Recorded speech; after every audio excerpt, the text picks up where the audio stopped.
joined by Jason Johnson, who also ran from the tail to fourth tonight. He's going to be trying to come over as well. But we're going to go ahead and start with our top three tonight. Mark Dalmeyer, Jason Myers, and Brian Brown. Give them a round of applause. They put on a hell of a show tonight. Mark, we're going to start with you. Talk to us about it, man. You put on a good run out there. You and Jason went back and forth. Great job. Tell you what, I'm just really proud of my team. We just keep working harder and harder all year long, and your hard work pays off eventually.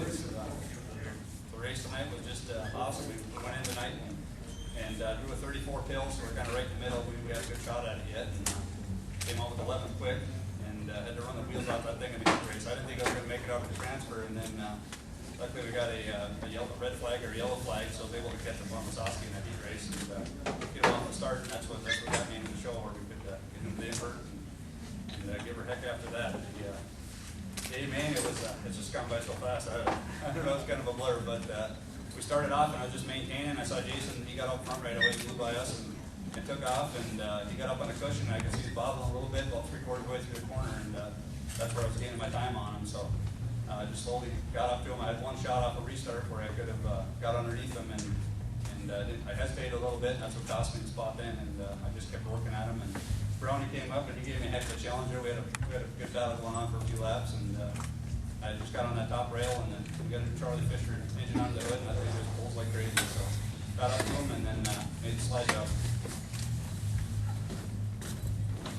Jason, you've had a bit of a tough day, a little under the weather, and you said at the press conference this afternoon that it was up to you to hold up your end of the bargain for your team. I'd say you did that tonight. You guys put on a good show. Talk to us about your run.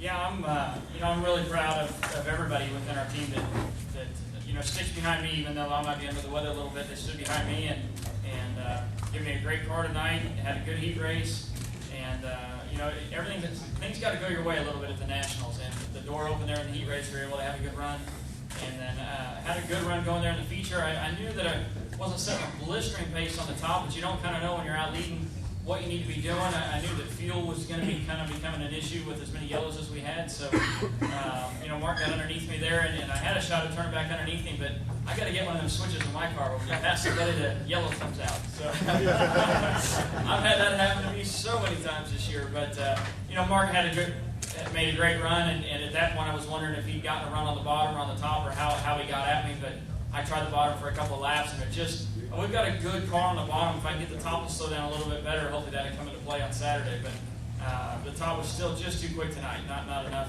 to get enough on him down there. And obviously with the pace he was setting on the top was pretty tough. So we had a great car, and Charlie, Garrett, everybody's doing a great job. I'm really proud of where we are, and hopefully this should put us good. We need a good Knoxville Nationals. We've had a couple rough years here. Last year being one that took me a little while to get over, with being absolutely my fault. No way getting around that one. So it's good to come back here, have a good run, and we're looking forward to Saturday night. Brian, you needed a good run here the last couple of weeks. You struggled, and this is a good run for your team tonight. Yeah, I tell you what, they keep digging and digging and digging. We stuck one in the fence last Thursday or Friday, I believe. It's kind of a blur at this point, and banged my back up a little bit. And, the doctor said set out 6 weeks. I thought he said 6 hours, and I gave him 12. Figured I was a good patient, so we just went ahead and rolled with it. And, everybody in this FVP 21, they just worked really hard. They're in the feature. I don't think I was as good as these two guys here, but at the Knoxville Nationals, you don't have to be the fastest car every time you hit the track. You just got to do what you can do to get as many points as you can. And me and Mark got racing there. We probably could have crowded each other a little bit more in 1 and 2 there, but what's the difference? We just got to put ourselves in position come Saturday night. We're on the pole last year. We should be the first 3-4 rows of this year, and we're just really looking forward to seeing what we got. So just congratulations to both these guys. They put on a whale of a show, and I had a ringside seat. And I thought for a second there these guys might crash each other. I might win this thing by default, but it didn't happen. And it's kind of fun. Me and Mark have grown up racing against each other, and I remember the first time he came here, he couldn't drive a sharp stick up a dog's ass. but you see where he is right now. He's a hell of a race car driver, and I'm sure he says the same thing when I come to Sioux Falls. So we're really proud of him and his whole team. I know how hard they work. We pitted by each other for a couple of years, and he's a good friend of mine, and if I couldn't win, I'm glad to see him win. Let's open it up for a few questions. Who'd like to ask the first one?